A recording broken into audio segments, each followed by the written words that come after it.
A las escrituras, a la enseñanza, a la instrucción que tenemos para el día de hoy de parte del eterno Dios, lo que habla su palabra. Estemos entonces atentos, ¿sí? Con el corazón y con todo nuestro ser, atendiendo a la palabra. Hace días atrás, antes de empezar el ciclo de las fiestas del eterno Dios, porque vinimos celebrando, ¿no?, todas estas fiestas de Yom Teruah, Yom Kippur, y también la fiesta de Sukkot, la cual celebramos hace 8 días en terminación. Pues antes de estas fiestas, en las cuales estuvimos hablando acerca de las mismas fiestas, estábamos abordando un tema titulado como en los tiempos de Noé. ¿Sí lo recuerdan? Como en los tiempos de Noé. Y obviamente nosotros veníamos desarrollando allí todo esto de acuerdo a lo que dice Génesis capítulo 6. Pido por favor que usted vaya ahí a su Biblia, Génesis capítulo 6.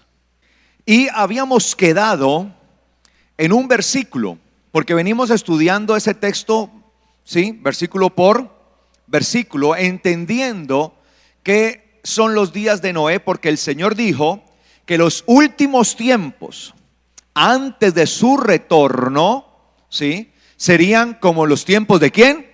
De Noé. Entonces Él ya nos está dando ahí una luz, nos está dando un aviso. Por tanto, no podemos ser insensatos y desconocer. Si el Señor nos dice que será como en los tiempos de Noé, pues lo primero que tenemos que ver es cómo eran los tiempos de Noé, cómo vivía la sociedad de los tiempos de Noé y también cómo vivió Noé mismo. Porque tenemos que aprender qué no hacer, pero también qué hacer. ¿Qué debemos hacer y qué no debemos hacer? Sobre todo cuando se acerca el tiempo del retorno del Señor. En estos días yo puse algo, o días atrás puse algo en mi red social de Facebook, no sé si alguno lo vio, y lo titulé Reloj Profético.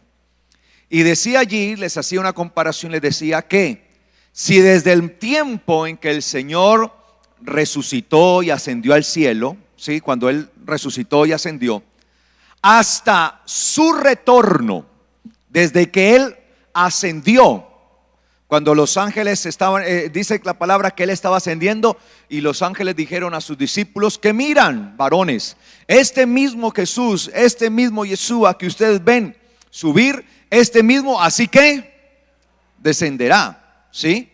Entonces hay una promesa. Entonces desde su ascensión hasta su regreso, ya su ascensión se dio, aún todavía no, ¿qué?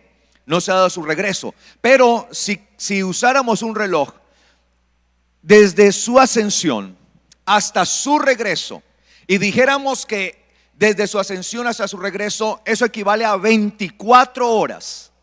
Si pudiéramos decir que eso equivale a 24 horas, entonces, ¿qué hora tendríamos nosotros en ese reloj? ¿Sí? ¿Qué hora será el día de hoy?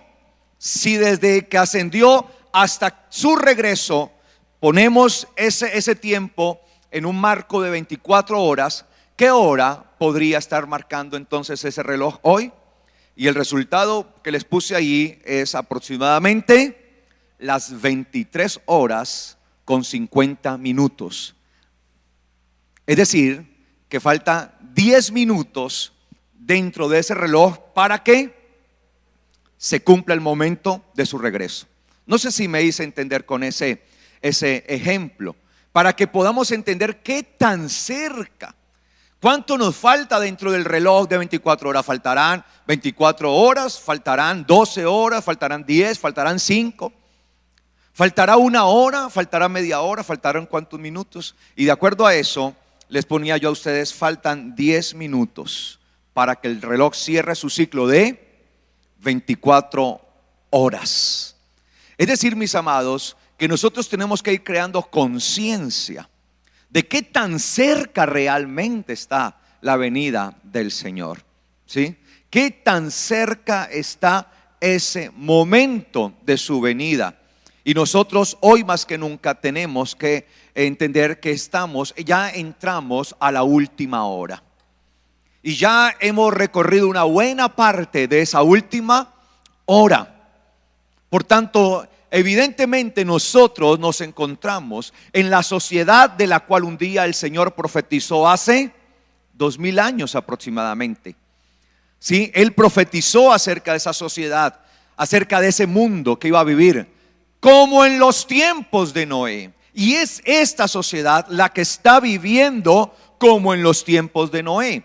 Por eso nosotros tenemos que entender de qué se trata eso. Y para eso tenemos que recurrir entonces a lo que pasó con Noé. Y dice Génesis capítulo 6, versículo 8. Y Noé halló que gracia ante los ojos de Yahweh. Y Noé ¿qué? Halló que gracia. Y yo les explicaba qué significaba gracia. Y entendíamos varias cosas de qué era estar en gracia, porque entre todos los habitantes de la tierra solo Noé ¿qué? Halló gracia ante los ojos de Yahweh. Y una de las cosas que les mostraba yo a ustedes, ¿sí?, de lo que era la gracia, los llevé a Deuteronomio capítulo 24, versículo 1. Vimos Éxodo 33, 16, vimos Éxodo 34, 9, y uno de los textos que vimos fue Deuteronomio 24, 1. Y Deuteronomio 24, 1 dice: cuando algún varón tomare una mujer y casándose con ella, suceda que si ella no haya gracia ante sus ojos, por haber él hallado en ella algo indecente, ahí, le podrá escribir carta de ¿qué? De divorcio, y poniendo esta en su mano, despedirla de su casa. Entonces veíamos en esa enseñanza que era hallar gracia, pero también qué hacía que nosotros no pudiéramos hallar gracia ante los ojos de Dios. Y les ponía este ejemplo de un hombre que se casa con una mujer y dice que no hallando gracia en ella, no hallando gracia ante sus ojos.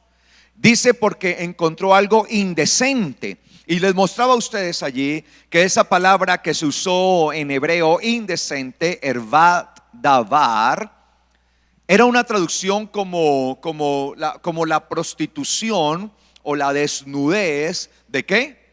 De la palabra, ¿sí? Ervat davar en hebreo, no hallando en ella ¿qué? Esa gracia, ¿sí? Porque halló en ella ¿qué? Algo indecente. Entonces entendíamos que no hallar gracia delante de Dios es estar en indecencia. Y ser indecente espiritualmente hablando delante de Dios es haber prostituido ¿qué? La palabra de Dios. Y dice que por eso le entregará una carta de ¿qué? De divorcio, porque la carta de divorcio era el testimonio de que no se había cumplido conforme a todo lo establecido dentro del matrimonio. Y es que el eterno Dios nos compara a su congregación con una mujer, y a Yeshua, su hijo, ¿con quién? Con el esposo, con el novio. Es una figura muy parecida a lo de Abraham e Isaac, en donde Abraham envió a buscar esposa para su hijo Isaac, en donde Isaac es tipo y figura ¿de quién? De Yeshua nuestro Señor. Y Abraham es tipo y figura ¿de quién? Del padre que envía, ¿sí?, a buscar una novia, una esposa que sea limpia y sin mancha. ¿Para quién? Para su hijo. Y nosotros debemos tener en cuenta eso, que somos vistos, la iglesia, la congregación de Yeshua es vista como una novia. Nosotros somos vistos bajo esa figura como una novia. Entonces entendíamos, mis amados, ¿sí?, que la falta de gracia se puede dar por eso, por prostituir la palabra, por no vivir conforme a ella, por hacer apostasía de ella. Y estuve explicando todo esto, porque de esto que le estoy hablando es para poder continuar nuestra enseñanza. Y vuelvo y le pido el favor, de verdad, no es una broma. Si usted no ha escuchado esta enseñanza, entonces le pido que adquiérala, ¿sí? Para que usted pueda entender más aún esto. Entonces, veíamos que todo esto se daba muchas veces por lo que continuamente, por ejemplo, hablando del pueblo de Israel, Israel continuamente caía en lo que era la infidelidad a Dios o la fornicación espiritual. Y habíamos hablado, y ahí fue que terminamos en ese texto, Primera de Corintios 10:8. Primera de Corintios 10:8, eso lo vimos en aquella enseñanza, ¿sí? Y el apóstol Pablo dice en Primera de Corintios 10:8, dice: no forniquemos, como algunos de ellos que fornicaron. Primera de Corintios 10:8. No forniquemos, como algunos de ellos fornicaron, y perecieron en un día más de 23,000. Entonces, el apóstol Pablo nos está mostrando una relación de lo que sucedió con Israel. Cómo ellos le fueron infieles ¿a quién? Al eterno Dios. Fueron infieles, entraron en esa Herbat Davar, en esa destrucción de la palabra, en eso que no permanecieron, porque ellos tenían que permanecer, era en la palabra. Y ellos cayeron en esto, y dice que fornicaron, y en esa fornicación perecieron miles, de acuerdo a lo que dice el apóstol Pablo, más de 23,000, casi 24,000, que es lo que registra Números. Y obviamente el apóstol Pablo, cuando escribe a los Corintios ese texto, lo hace con base al libro de Números, capítulo 25. Y quiero por favor que vayamos al capítulo 25, y ahí es donde empieza nuestra enseñanza del día de hoy.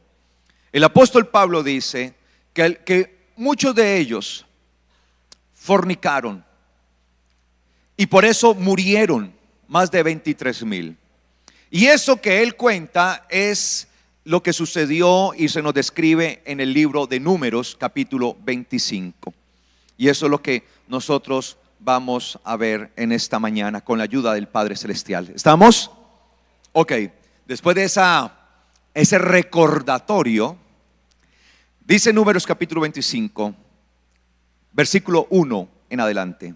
Dice: moraba entonces Israel en Sittim, y el pueblo comenzó ¿a qué? ¿Qué dice su Biblia? ¿A qué? A fornicar con las hijas de Moab.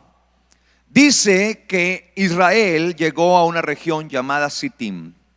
Y cuando el pueblo de Israel llegó a ese lugar, empezaron a entrar en fornicación. La palabra que aparece allí en el texto hebreo para fornicación es la palabra zaná, que es actuar como prostituta. Esa palabra zaná comúnmente se usa en la Biblia para la prostitución espiritual. Casi siempre el mayor uso de esa palabra es para referirse a que el pueblo se va detrás de dioses ajenos y actúa similar a una prostituta, como lo hace una prostituta. Una prostituta se vende al mejor postor, ¿cierto? Se vende al que le paga. Está dispuesta a hacer simplemente porque le paguen, no por amor, sino por un pago. Y está dispuesta a vender su cuerpo continuamente. Y la palabra que hace allí referencia a esto es zaná, que muchas veces es traducida en la Biblia como fornicación. Pero quiero que usted entienda que esa palabra zaná que aparece allí en hebreo habla de esa actuación de una prostituta. En este caso es algo espiritual. Y dice que el pueblo empezó a prostituirse con las hijas de Moab. ¿Con las hijas de quién? Moab. Recuerde que así como Israel era un pueblo, Moab también era ¿qué? Un pueblo. Pero el pueblo de Moab, ¿de dónde venía? ¿De quién era descendiente? Pues de Moab. La mayoría de los pueblos tenían sus nombres de acuerdo a quien había originado ese pueblo. Por ejemplo, ¿por qué Israel se llamaba Israel? Porque el origen venía ¿de dónde? De Jacob, a quien se le cambió el nombre de Jacob ¿a qué? A Israel.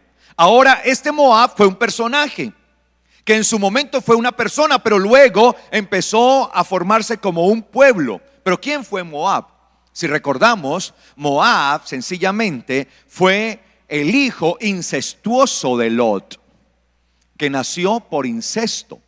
Recuerden que cuando Lot estaba en Sodoma, Vivía allí juntamente con su esposa y sus 2 hijas. Pero el eterno Dios decidió destruir esta ciudad, ¿sí? Por falta de justicia en esta ciudad. No había justicia. Por eso, cuando Abraham se dio cuenta que iba a destruir el eterno Dios Sodoma, juntamente con las ciudades vecinas, Abraham empezó a interceder delante de Dios. Y empezó a decirle: Señor, si hubiera 50 justos en esta ciudad, no la destruya. El Señor le dice: pues si hubieran 50, no la destruiré. Entonces Abraham entendió que no había. Entonces Abraham le dice: bueno, Señor, 40. Y el Señor le dice: si hubiera 40, no lo haré. Bueno, 30 justos, Señor. Si hubieran 30 justos, no lo haré. 20. Si hubieran 20, no lo haré. 10. Si hubieran 10, no lo haré. Y entendió Abraham que realmente no había justos en este lugar, excepto Lot, ¿sí?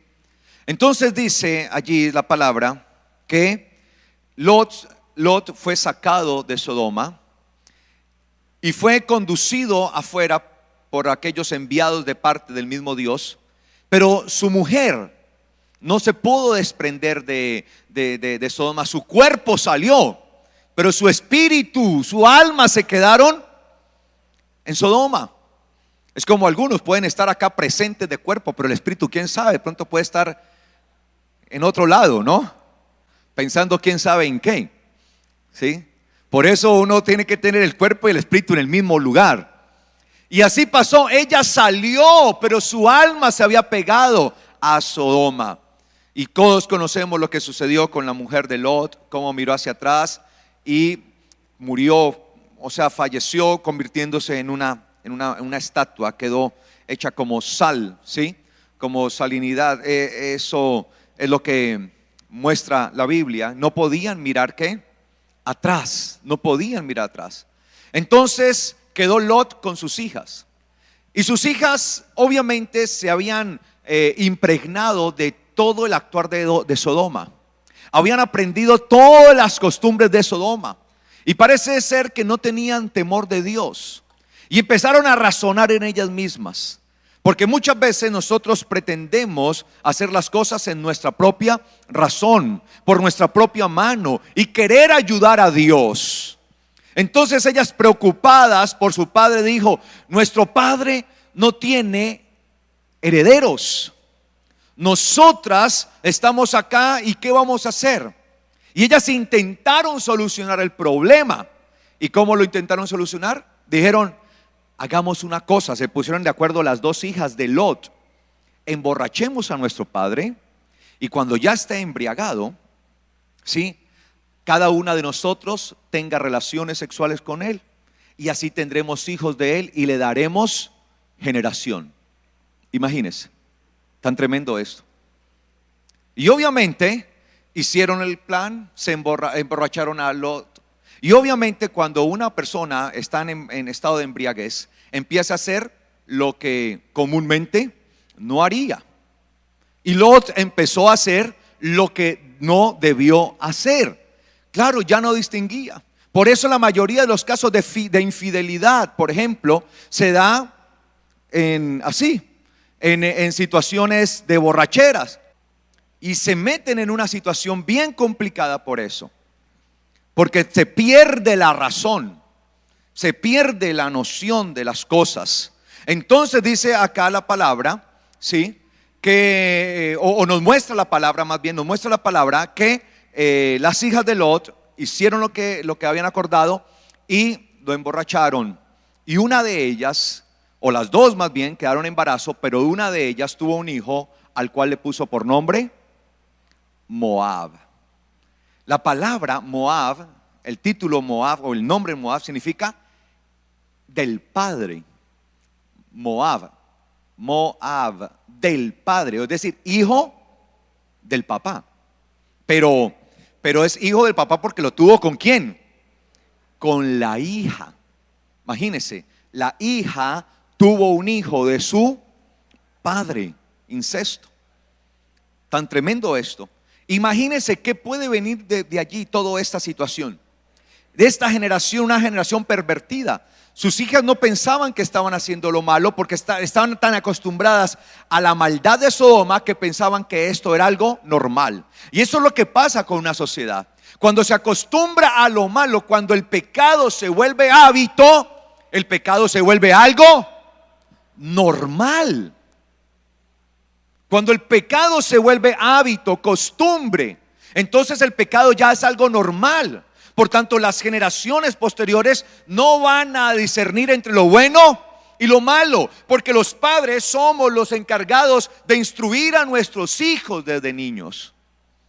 Por ejemplo, veía yo por las redes sociales, se volvió viral una noticia, un padre de familia, ¿sí? Su niño, como de 4 o 5 años, le pidió para este Halloween disfrazarse de princesa. Y el papá ya le compró su vestido de princesa y montó la foto del niño, ¿sí? Donde él le accede. Obviamente no es que el niño sea homosexual, ojo con esto, sino que como niño no discierne todavía entre lo bueno y lo malo.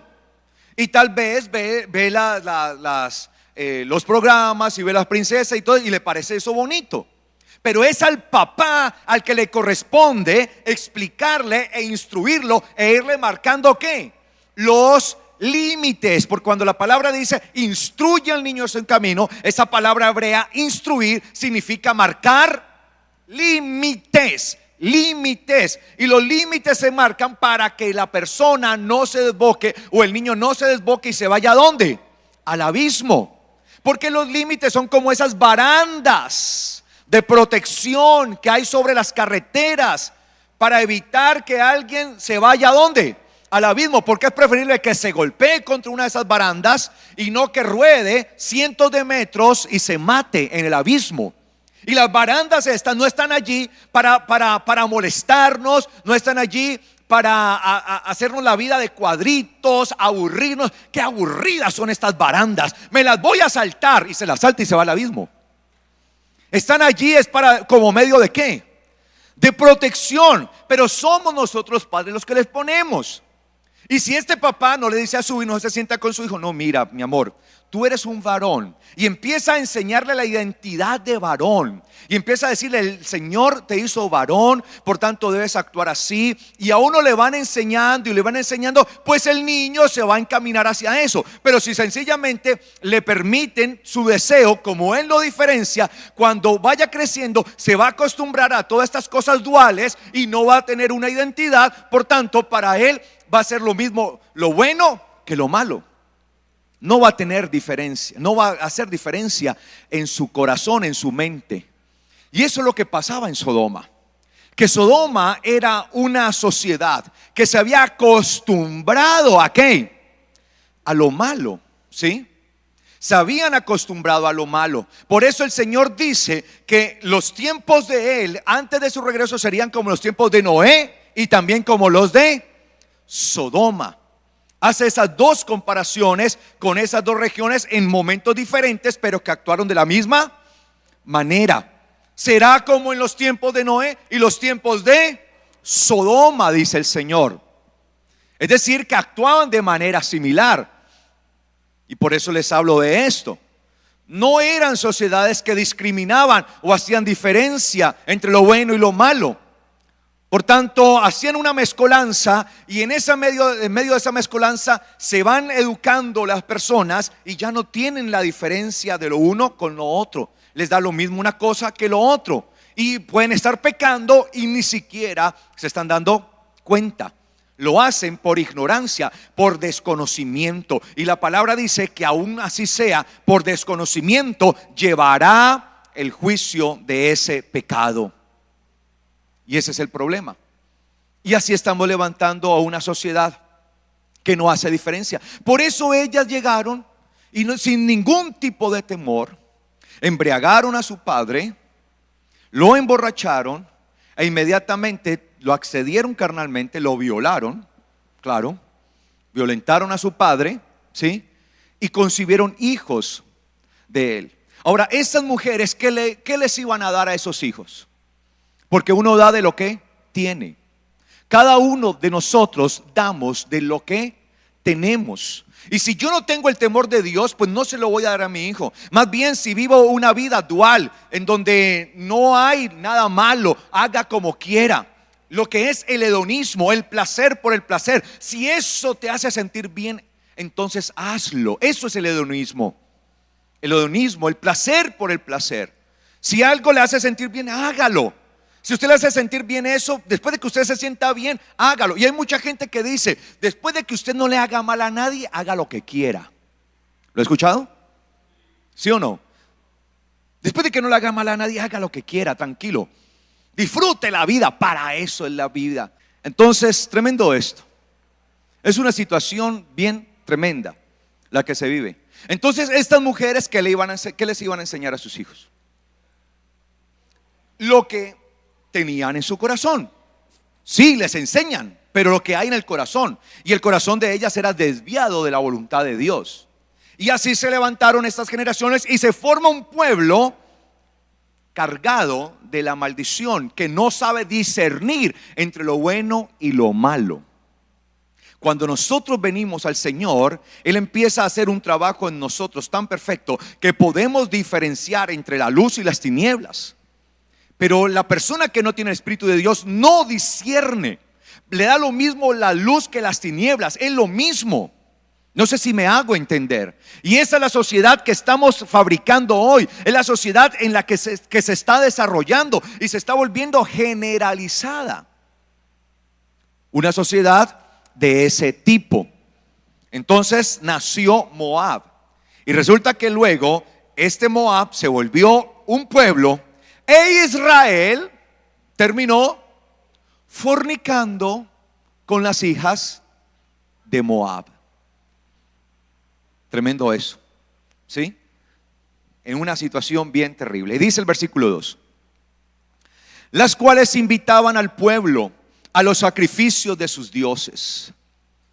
¿A dónde arrastraban a Israel? A sus dioses. Mire, la Biblia dice que se conviertan ellos a ti y no tú a ellos. Pero lamentablemente, cuando nosotros queremos agradar al hombre y agradarnos a nosotros mismos, es que nos dejamos arrastrar por esas cosas. Porque queremos agradar más al hombre, empezando por nosotros mismos, que a Dios. Porque cuando Pablo dice, ¿a quién agradaré? ¿A los hombres o a Dios? Ese a los hombres empieza ¿por quién?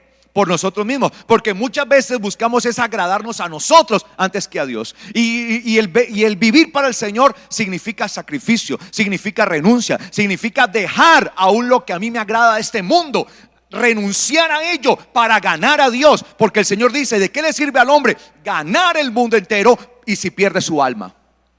Y mucha gente prefiere eso. Voy a hacer lo mío, lo que me gusta, me voy, hago esto, estoy agradando al hombre, a mí mismo, pero perdiendo el alma. Viviendo pasajeramente, exponiendo la eternidad, porque le damos más importancia a lo pasajero, al tiempo que vivimos en este mundo, que a la eternidad. Si entendiéramos qué es la eternidad comparado con esto, con este mundo, que no es nada este mundo, entonces pensaríamos más en la eternidad que en este mundo. Entonces dice acá, me invitaban al pueblo a los sacrificios a sus dioses.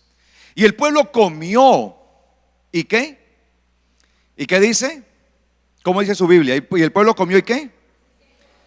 Y se postró ante Dios, a los dioses de ellas. Shahá. La palabra shahá, que se usa para adoración, la palabra adoración. Dice, el pueblo adoró a los dioses de Moab. Prefirieron adorar sus ídolos, a los dioses de Moab. Shahá. Se postraron, se rindieron, se hincaron, se inclinaron, se entregaron a los dioses de Moab. Pudo más el pecado de Moab que el llamado que Dios le había hecho a Israel. Ojo con eso. A veces pensamos, no, yo soy capaz de convertir, yo soy capaz, y nos dejamos llevar, ¿sí? Un hijo de Dios no debe estar participando en las cosas del mundo.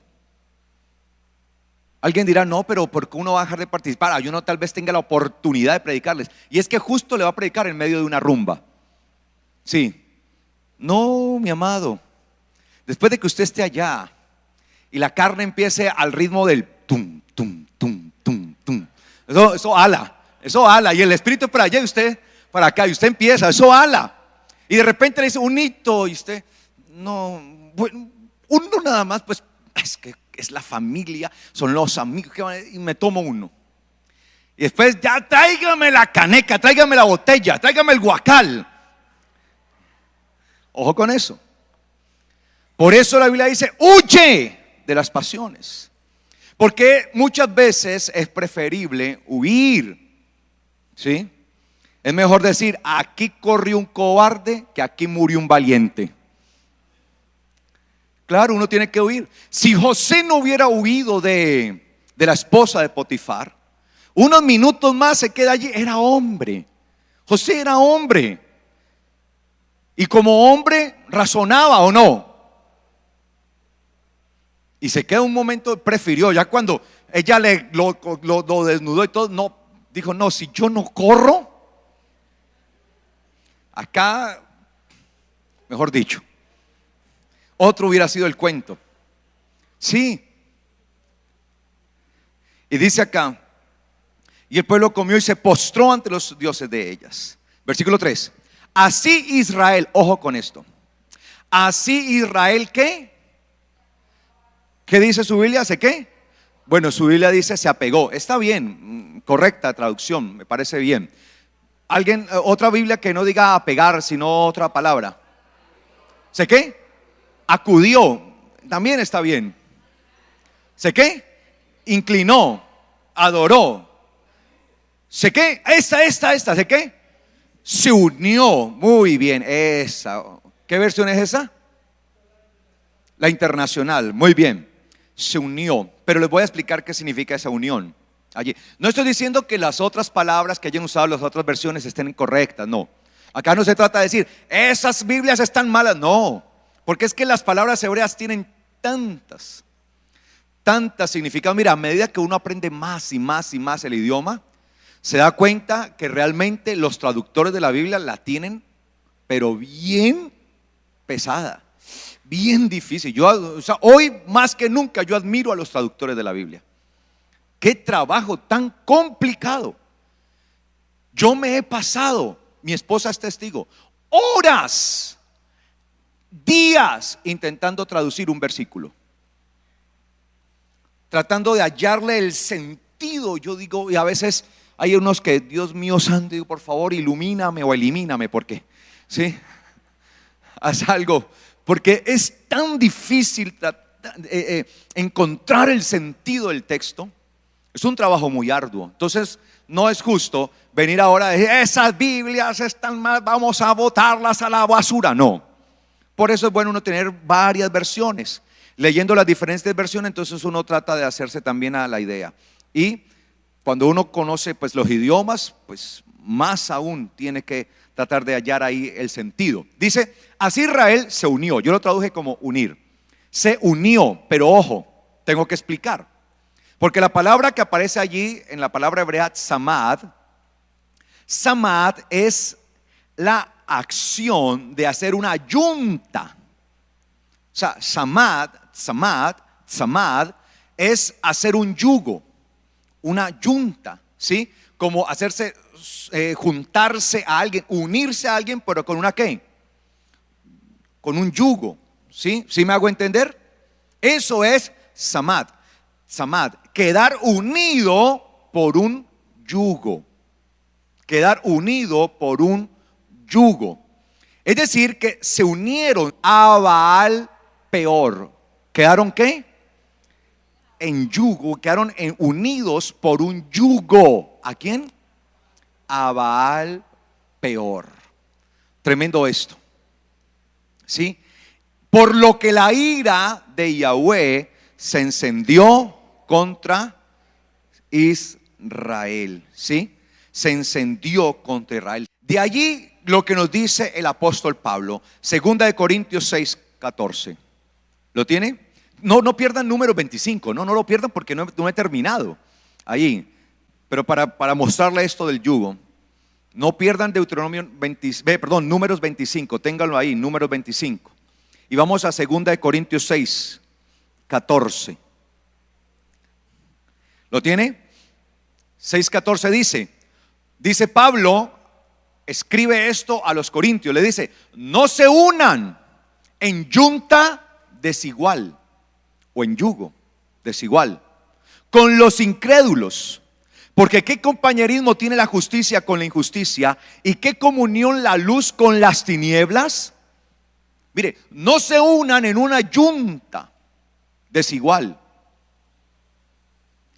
Yo les explicaba, creo que días atrás, de esto, que cuando se ponen dos bueyes, se les mete una yunta, sí, el yugo, se les pone el yugo, que es el palo, ¿no? El yugo es el palo ese que se atraviesa, con el cual quedan amarrados los dos bueyes. Ese es el yugo o la yunta, ¿sí? Ese yugo, cuando se ponen dos bueyes, uno más grande que otro, por lo general el que es más grande empieza a fatigarse más, porque por peso, por gravedad, ¿sí? El otro alará el peso mismo del yugo, y el buey más pequeño, ¿qué? Alando hará que termine el grande postrándose, porque lo hará todo el tiempo, lo alará y hacia abajo y tira abajo, que terminará cansándose y terminará ¿qué? Venciéndolo. Por eso no puede ser desigual, tenían que tomar siempre bueyes del mismo tamaño. Entonces, si yo soy mayor espiritualmente, pero me uno en un yugo a alguien que es menor espiritualmente, que está por debajo, un incrédulo está por debajo, pues ese va a estar alando, y yo allí luchando hasta que a lo último me cansaré y me doblegaré. Por eso no podemos estar unidos en yugo. ¿Con quiénes? Con los incrédulos, con personas que no tienen el temor de Dios. Piense eso, sus amistades, su familia misma. ¿Cuántos de ellos le llevan a usted a no vivir conforme a la palabra? Eso es un yugo desigual. Y usted que está arriba, pues se va a empezar a dejar llevar allí hasta que lo terminan venciendo. Por eso los hijos de Israel terminaron postrados ante los dioses de Moab. ¿Me hago entender, iglesia? Amén. Entonces dice acá: no se unan en una yunta desigual o con un desigual, ¿no? Y esos desiguales son los incrédulos. Porque ¿qué compañerismo tiene la justicia con la injusticia? ¿Y qué comunión la luz con las tinieblas? ¿Y qué acuerdo, ojo, hay entre Cristo y quién? ¿Y quién? Y Belial. ¿Qué acuerdo hay entre Cristo y Belial? ¿Qué es Belial? El apóstol Pablo escribe esto en idioma griego. Sin embargo, hace una adaptación de una palabra hebrea al griego, la palabra Belial. La palabra Belial no es una palabra griega, es decir, no es una palabra que existiese como tal en el idioma griego, sino que es una adaptación al griego de una palabra hebrea. No es que es la traducción, no, es una adaptación de una palabra hebrea, Belial, ¿sí?, al griego. La palabra Belial, aunque está escrito en idioma griego, porque ahí Pablo estaba escribiendo en idioma griego, ¿sí?, viene de la palabra Belial, en hebreo, Belial. ¿Y qué es Belial? ¿Sí? Dice: ¿qué acuerdo hay entre Cristo y Belial? Y lo sigo leyendo. ¿O qué parte el creyente con el incrédulo? ¿Y qué acuerdo hay entre el templo de Dios, que somos nosotros, y los ídolos? porque ustedes son templo del Dios viviente. Como dijo Dios, habitaré y andaré entre ellos y seré su Dios y ellos serán mi pueblo. Él es nuestro Dios, nosotros somos su pueblo. Él es el que habita en nosotros, Él es el que anda en medio de nosotros. Por tanto, nosotros no podemos estar formando yuntas, yugos con personas que no tienen el temor de Dios, porque se los garantizo que lo llevarán hacia abajo. Usted terminará con el yugo, terminará cansado y lo terminarán doblegando. Entonces, ¿qué es Belial en hebreo? Belial en hebreo era la forma en que se llamaba a las personas que seducían a Israel para que adoraran otros dioses. Es decir, que Belial era una generación de personas que se habían convertido en expertas en hacer que Israel se fuera detrás de ¿qué? De otros dioses.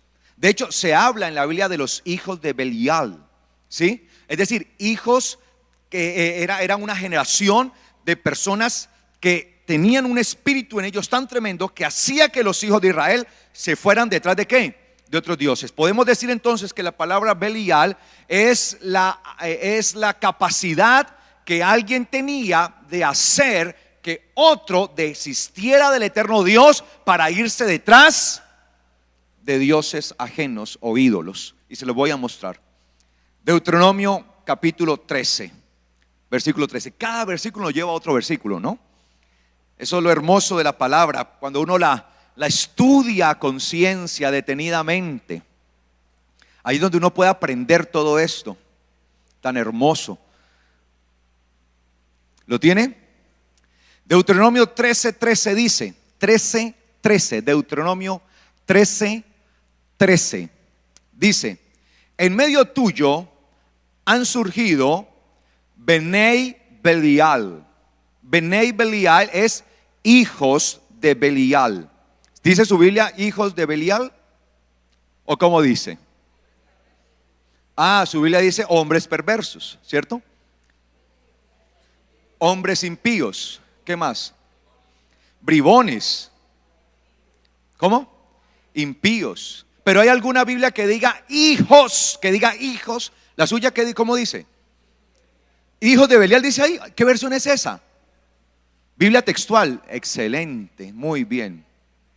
Porque en hebreo dice Benei Belial, que en español significa hijos de Belial. Ahora, no es que, vuelvo y digo, las otras versiones estén mal traducidas porque pusieron impíos, incrédulos. No, porque es que si le ponen a la persona hijo de Belial y la persona no sabe qué es un hijo de Belial, pues queda Belial, ¿no? Sí, queda beliando, ¿no? Sí, o sea, queda. Entonces las traducciones buscan muchas veces favorecer el entendimiento de la persona, pues que eran hombres que impíos, pero le estoy explicando que es Belial. Por eso la responsabilidad de nosotros como ministros, poder explicarle al pueblo la escritura, lo que dice allí. ¿Me hago entender? Yo no estoy aquí juzgando las versiones. Me gusta la versión la Biblia textual dice hijos de ¿qué? De Belial, Benei Belial. Así dice en hebreo, Benei Belial, que traducido al español literalmente es hijos de Belial, ¿sí? Entonces han surgido en medio de ti, dice, en medio de ti han surgido, se han levantado hijos de Belial, que han seducido a los habitantes de su ciudad diciendo: vamos y sirvamos a otros dioses que ustedes no conocen. Esos son Belial, o sea, Belial, hijos de Belial. La palabra Belial eran esos. Era esa generación, ¿sí? De hombres que tenían la capacidad, hombres y mujeres que tenían la capacidad de seducir al pueblo para que abandonaran al eterno Dios y fueran detrás de otros dioses. Y asimismo el enemigo, escúcheme bien, levanta espiritualmente a muchos hijos de Belial, ¿sí? Muchos, que los pone alrededor de nosotros y los pone en formas de familiares, en formas de amigos, en el trabajo, amistades, compañeros, como lo quiera llamar, para que nos arrastren, nos seduzcan, ¿sí? Hacia no a vivir en el temor del eterno Dios, sino para hacer conforme a nuestra carne, servirnos a nosotros mismos, vivir para nosotros. Nosotros somos los ídolos. Y eso es lo que comúnmente hace el mundo y hace Satanás. Pone allí. Y por eso siempre usted va a estar rodeado de este tipo de personas. Y es imposible que usted diga, no, Señor, quítalo. No, ahí van a estar. Pero su deber y mi deber es pararnos, ¿qué? Firmes, para no dejarnos arrastrar por ellos. Y la forma de no dejarnos arrastrar, lo primero es no haciendo ¿qué? Una junta con ellos, ¿sí? De ahí viene la palabra junta, ¿no? Hagamos la junta, ¿sí? Perdamos la junta, ganemos la junta. ¿Se acuerda que uno de niño? Sí, perdamos la junta, ¿no? ¿Sí? Si alguna vez perdió la junta, junta, de ahí viene la palabra junta, porque se une a la persona. ¿Por medio de qué? De un yugo. Y si el yugo que tiene la persona, sí, no es el mismo, o sea, no es el que usted debe llevar, porque el Señor dice, ¿lleven qué? ¿Qué dice el Señor? Lleven mi yugo. ¿Cuál es el que hay que llevar? ¿Si hay que llevar un yugo, sí o no? Sí. ¿Lleven qué? Mi yugo. Mi yugo, no el yugo del mundo. Entonces nosotros no podemos trazar un yugo con los incrédulos. Y si usted ya ha trazado yugos con los incrédulos, pues lo que tiene que empezar es a zafar esos yugos, a zafarse esos yugos y decirle, Señor, átame a tu yugo. Lo bueno de estar atado al yugo del Señor es que Él es mayor que nosotros. Pero como Él es poderoso, a Él sí no lo vamos a doblegar. Él sí nos va a ¿qué? A subir a nosotros, nos va a hacer levantar a nosotros. Tenemos que trazar. Él dice, pongan mi yugo, trácense mi yugo, lleven mi yugo, porque mi yugo, mi carga es ¿qué? Fácil. Es con ese el yugo del Señor, porque usted tendrá o el yugo del enemigo o el yugo del Señor. ¿Cuál yugo tiene usted en este momento? Usted sabe. No me tiene que responder. Si tiene el del Señor, gloria a Dios. Más bien siga esforzándose por atarse más a ese yugo. Pero si la respuesta es que no está el yugo del Señor sobre su vida, pues hoy es el momento para que usted se levante en el nombre del Señor. Y en el poder del Espíritu de Dios dice que todo yugo se pudrirá. Todo ese yugo maldito, todo ese yugo de maldición, todo ese yugo de pecado, en el poder del Espíritu de Dios se pudre en su vida. Amén. Pero usted debe tomar la decisión de deshacerse de ese yugo. Amén, iglesia. Amén, iglesia. ¿Están como asustados o qué?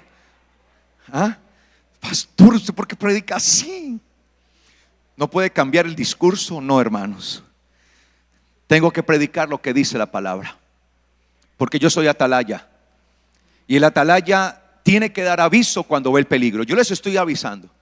Por tanto, la sangre de cada uno de ustedes, yo no tendré cuenta en el sentido si alguno se llega a perder, porque creo que hablo claramente.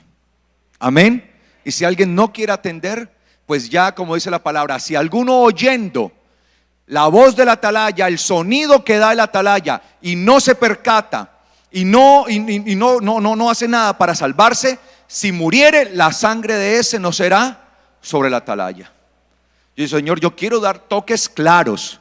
Sí, porque si el atalaya no sabía dar el toque cuando venía el enemigo y tocaba otra cosa, pues el enemigo venía. Imagínate, viene el enemigo y qué tal que diera el toque de fiesta, porque había toque festivo para convocar a la fiesta. Había el toque en el que se avisaba que venía ¿qué? El enemigo. Y en vez de dar el toque del enemigo, da el toque de fiesta, todos salen a rumba. Y los coge el enemigo y acaba con ellos. Yo estoy hablando claramente. Tengo que hablar claramente en el nombre del Señor. Entonces, dice allí, y en medio tuyo han surgido hijos de Belial, que han seducido a los habitantes de su ciudad diciendo: vamos y sirvamos, volvámonos esclavos a otros dioses que no conocieron. No podemos permitir entonces que dejarnos seducir por los hijos de Belial. Amén. Y por lo general estos hijos de Belial llevaban al pueblo a servir otros dioses, y casi siempre esos otros dioses eran ¿quién? Era Baal, porque Baal tiene algo especial. Baal es algo especial, tiene esto. Volvamos a Números 25, versículo 3. Entonces dice: Israel, así Israel se unió, Samad. Ya sabe que Samad es hacer una yunta o unirse ¿qué? A alguien con un yugo. Ya sabemos eso, ¿no? Ya quedó explicado. Entonces dice que Israel se unió, hicieron una yunta ¿con quién? Con Baal Peor. Y la ira de Yahweh se encendió contra Israel, porque hicieron una yunta ¿con quién? Con Baal. Había diferentes Baales. Se ve que Baal Berit, Baal Peor, Baal Zebú, bueno, muchos Baales. La importancia de esto está en el título Baal. ¿Qué significa la palabra Baal? La palabra Baal significa Señor. La palabra Baal significa marido. Señor, marido también, ¿sí? Pero esa palabra Baal, debemos entender, llegó a ser usada como en contra, como digo la idea, en contra del eterno Dios. Llegó en contraposición, en contraposición al eterno Dios Yahweh. Si bien la palabra significa eso, Señor, señorío, ¿sí? Marido, llegó a ser contraposición a Yahweh, a quien se le conocía también por la hebrea Adonai. Entonces empezaron a surgir dos palabras en contraposición que significaban lo mismo: Baal y Adón. Baal y Adón, ambas significan Señor. Y así era que muchas veces las mujeres llamaban a sus esposos, ¿sí? Por ejemplo, Sara le decía a Abraham: Adoní, Señor mío. Adoní, Señor mío. Pero también se les podía decir a los maridos: Baalí, Señor mío o marido mío. Señor mío o marido mío, lo mismo que Adoní. ¿Me estoy dando a entender hasta allí? ¿Sí estoy claro? Entonces se levantaron estas dos expresiones, y pareciera que la expresión Baal para los dioses se empezó a levantar en contraposición con la expresión Adón que se le daba al eterno Dios. Entonces el problema de Israel fue precisamente eso, que empezó a ser de Yahweh más que Adón, empezó a ser Baal de Yahweh. Me voy a explicar con esto. Vayamos por favor a Éxodo capítulo 32. A ver, yo no sé si alcanzo a explicar esto hoy, pero espero que sí. ¿Lo tiene? Éxodo 32 dice: pero el pueblo vio que Moisés tardaba en descender del monte. ¿El pueblo qué? ¿Vio qué? ¿Que Moisés qué? ¿Que Moisés qué? Tardaba. Moisés tardaba en descender del monte. Entonces, lo primero que el pueblo vio fue la tardanza ¿de quién? De Moisés. Oiga, se está como demorando, dijo que iba a descender y ese ya como que no desciende de allá. Algo similar a lo que sucede en Mateo 25 con la parábola de las 10 vírgenes o 10 doncellas, en donde se nos dice que las 10 doncellas, viendo que el novio tardaba, ¿qué hicieron? Se durmieron, palidecieron, se durmieron, entraron en estado de somnolencia. Ahí Moisés es figura y tipo del Mesías. Israel tenía que creer que si el Dios que había llamado a Moisés, por el medio del cual también había llamado, y por medio de Moisés había llamado al pueblo, si ese era el verdadero Dios, si había llamado a Moisés para que subiera, pues Moisés iba a ¿qué? A descender, iba a regresar. Y eso es lo que enseña la palabra. Como el novio tardaba, y por eso para muchos parece que el novio, hablando de Yeshua, ¿qué? Tarda, es tanto tiempo.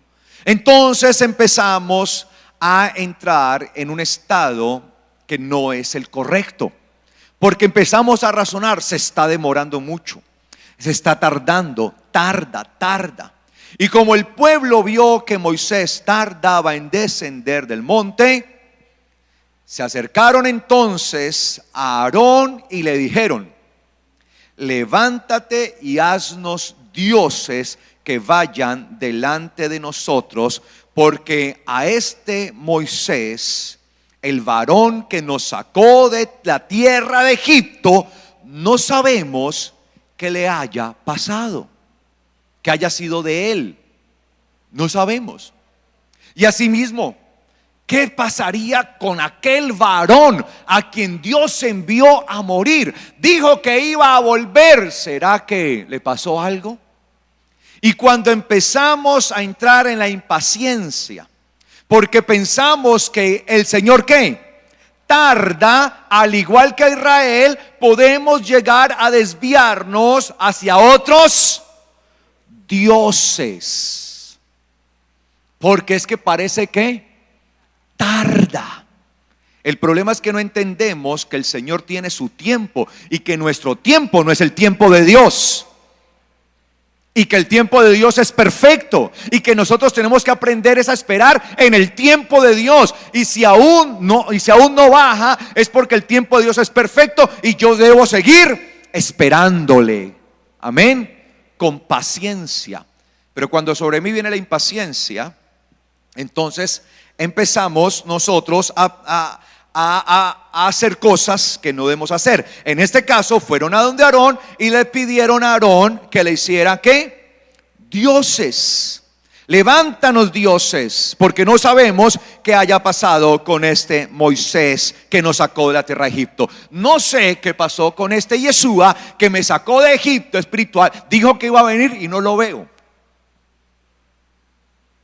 Parece que tarda. Y Aarón les dijo: aparten los zarcillos, o ¿cómo se llama?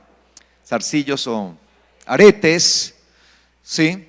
De oro que están en sus orejas, en las orejas de sus mujeres, de sus hijos y de sus hijas, y tráiganmelos. Entonces todo el pueblo apartó los zarcillos de oro que tenía en sus orejas y los trajeron a Aarón. Mire, estaban dispuestos a dar ¿qué?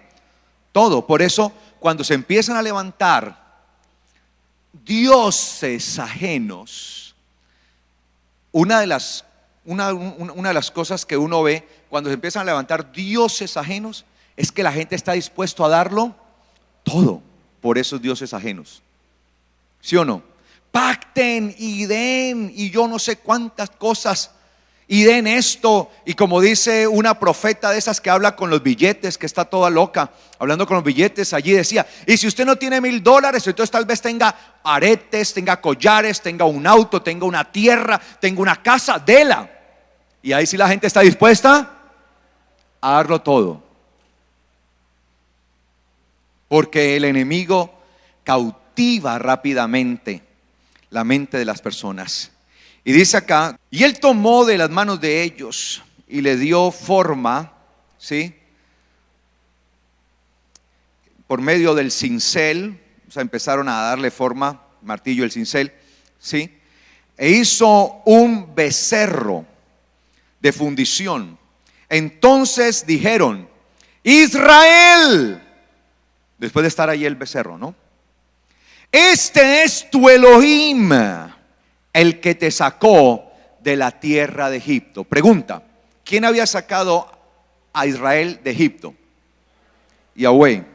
Ahora hacen un becerro y dicen: este es tu Elohim. tu Dios, el que te sacó de la tierra de Egipto. ¿Cuál es el problema de los ídolos? El problema de los ídolos es el siguiente: que hay un solo Dios. ¿Cuántos dioses hay? ¿Cuántos? Uno. Lo dice la palabra en muchos versículos. Porque hay un solo Dios y un solo Señor, dice la palabra. ¿Sí o no? Entre el cielo y la tierra solo hay un Dios. ¿Cuántos? ¿Cuántos? Oye Israel, Yahweh, el Dios de ustedes, Yahweh es uno. ¿Cuántos hay? Uno. Si hay uno, entonces la pregunta es: ¿existen más dioses? ¿Sí o no? ¿Sí o no? No, en realidad no existen más dioses. Entonces, ¿cuál es el problema de la idolatría? Que eso es lo que detesta el eterno Dios. Que cuando creemos que hay más dioses y nos hacemos a esos dioses, lo que hacemos es que al único Dios verdadero lo rebajamos a la posición de lo que nosotros creemos es Él. Por tanto, termina Él en el pensamiento humano siendo creado por el hombre, cuando Él es el creador. No sé si me hago entender. Entonces el problema en sí no son los ídolos como tales, sino que en medio de la idolatría lo que hacemos es rebajar a Yahweh.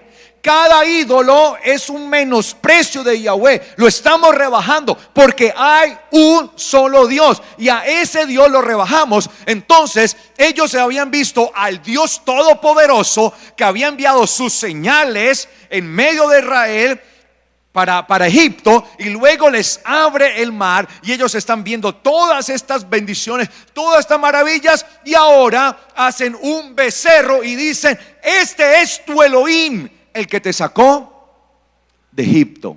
Habían tomado a Yahweh, ¿qué? Lo rebajaron, le quitaron su gloria, le robaron su gloria, no le reconocieron su gloria. Y mira lo que sigue diciendo, por favor, vayamos rápido a ver. Y viendo esto, Aarón edificó un altar delante del becerro y pregonó a Aarón y dijo, ojo, mira lo que dijo Aarón: mañana será día de fiesta para el becerro. ¿Sí? ¿Para quién? Para Yahweh. ¿Pero quién era Yahweh ahora?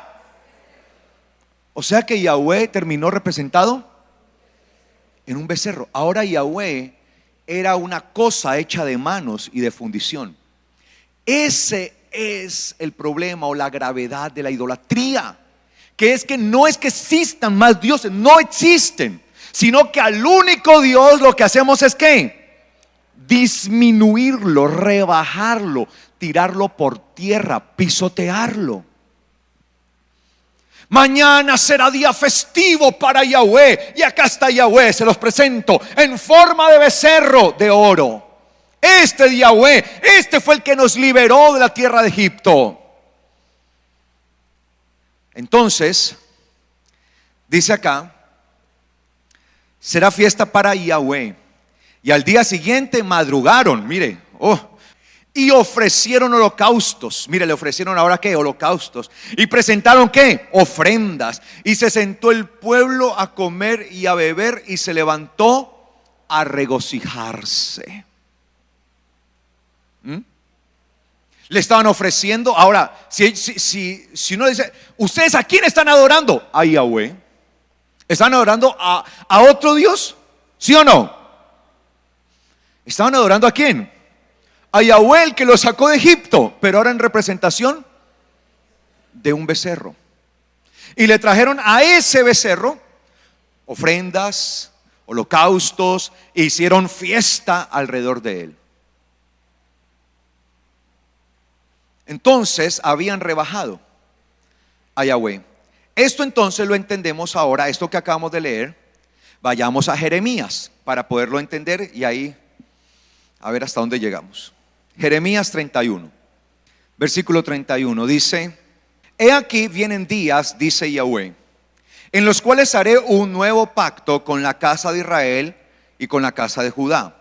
Ojo, no como el pacto que hice con quienes, con sus padres el día que los tomé de su mano para sacarlo ¿de dónde? De la tierra de Egipto. Es decir, que estaba hablando de quiénes, de ese pueblo que salió ¿de dónde? De Israel.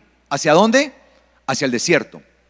Haré un pacto con Israel, con la casa de Judá, ¿sí? No como el pacto que hice con ellos, porque el pacto de allá fue grabado ¿en dónde?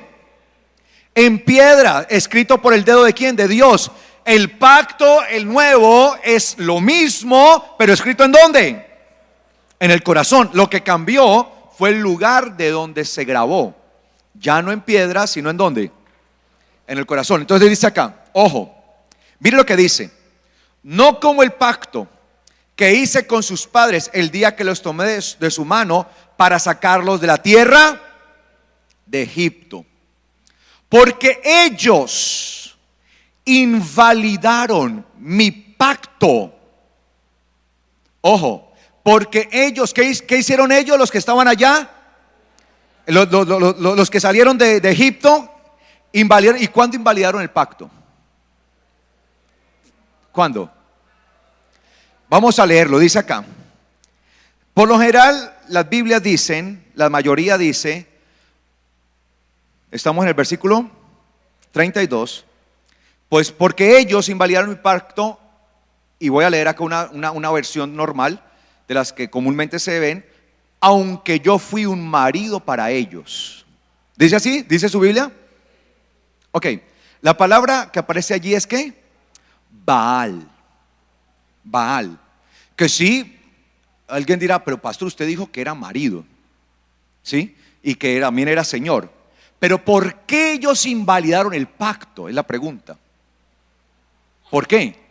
Entonces, entendiendo el por qué, porque dice, porque ellos invalidaron mi pacto. ¿Cuándo invalidaron el pacto? Entonces les hago esta traducción. Mire la traducción que les hago. Porque ellos invalidaron mi pacto cuando yo fui para ellos un Baal.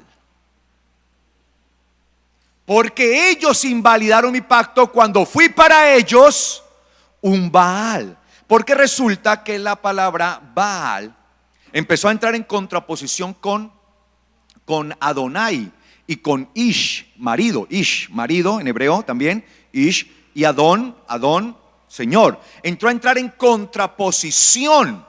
Porque lo que ellos hicieron fue rebajar a Yahweh y lo tuvieron como un señor, como un marido, pero un señor y un marido en estilo de ídolo. Es decir, que Baal es un marido o un señor en estilo de ídolo. Israel continuamente quería ver a Yahweh en estilo de ¿qué?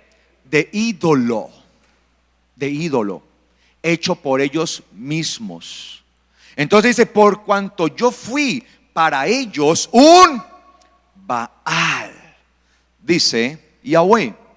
Por eso de allí la promesa o la profecía que había en Oseas 2:16.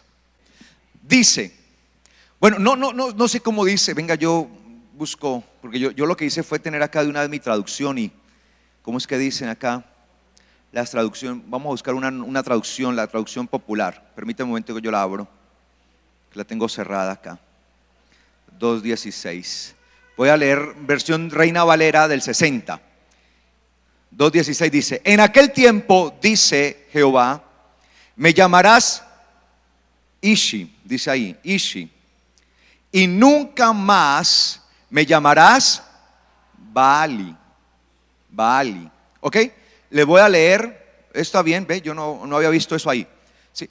Y sucederá, yo la traducción que yo le había hecho acá, y sucederá en aquel día, dice Yahweh, tú me llamarás Ishi, porque esa es la pronunciación correcta, Ishi, y no me llamarás Baali, me llamarás Ishi, no Baali. Ishi, Ish, marido. En hebreo, marido, varón. ¿Sí? Por eso dice, y tomó Dios al Ish e hizo del Ish una Isha. Y cuando él vio a la Isha, dijo: verdaderamente esta es hueso de mis huesos y carne de mi carne. ¿Se acuerda cuando tomó del costado del hombre? Entonces la Biblia dice: y tomó Dios al Ish, y formó la Isha, ¿sí? Por eso dice, se llamará Isha. Por eso en algunas Biblias dice, por eso será su nombre varona, porque del varón fue tomado. Se llamará Isha porque del Ish fue tomado, del marido, ¿sí? Del marido fue tomado. Ish, hombre, varón, marido. Entonces, seré tu marido. Ishi es mi marido. Ishi, Ish, marido. Ishi, mi marido. Baal, marido. Baalí, mi marido. Pero dice el Señor: ya no seré más tú Baalí, sino tú Ishi. Porque nosotros estamos llamados a no seguir viendo al eterno Dios con la perspectiva de la idolatría. Nosotros tenemos que hacer caer de nosotros toda la idolatría. Y el problema es que hacemos yunta con Baal. Hacer yunta con Baal entonces es la idolatría, o aquello que nosotros mismos ¿qué? Formamos. Porque el ídolo, ¿quién le da forma? El hombre. Nosotros mismos le damos forma y pensamos que eso es ¿de quién? Viene de parte de Dios. Entonces muchas veces lo que hacemos es justificar aún nuestro pecado, pero eso no es malo, porque estamos haciendo nuestro propio ¿qué? Ídolo. Porque es que queremos hacer a Yahweh a nuestra imagen y semejanza, y no queremos renunciar a nosotros para ser imagen y semejanza de Yahweh. ¿Me hago entender? Entonces lo que sucede es eso: yo empiezo a construir mi propia vida con mi propia idolatría y empiezo a autojustificarme. Pero eso no es malo. No, yo no le veo nada de malo esto, y empiezo a justificarme, y empiezo a justificarme, y empiezo a ser mi ídolo, y empiezo a hacer a Yahweh a mi imagen. Él se tiene que moldear a mí. Yo lo voy a hacer como quiero. Allá lo hicieron en forma de ¿qué? De un becerro. Ahora yo lo hago en forma de lo que quiero. Llámese como se llame. Llámese sus hijos, llámese su esposo, su esposa, su familia, su trabajo, su dinero. No sé cuál es la forma que usted le quiera dar. Y comenzamos a hacer nuestro propio ídolo, y pensamos que eso es de Dios, que eso es bien porque viene de parte de Dios. Nos autojustificamos porque no queremos renunciar a nosotros, porque lo que tenemos es que destruir nuestra imagen y hacernos a la imagen de Yahweh, y no destruir la imagen de Yahweh para hacerla a la de nosotros. ¿Me hago entender? Y eso era lo que había hecho Israel: formar una yunta con Baal. Y eso mismo era lo que vivía en el tiempo de Noé. El hombre se hacía imágenes para sí mismo, olvidando al eterno Dios. Y lo que hacemos es rebajar al eterno Dios a como nosotros queremos, a nuestra voluntad. Y el Señor está esperando que se levante un pueblo que no haga de él un ídolo, sino que nos hagamos a imagen de él. Que ya no le llamemos más Baalí, mi ídolo hecho por mí. Yahweh no lo hago yo. Él me hizo a mí, él me formó, él me dio vida. Por tanto, nosotros estamos llamados a volvernos a la imagen de Dios. ¿Me voy a entender hasta ahí? ¿Está correcto hasta ahí? Vamos a dejar hasta allí.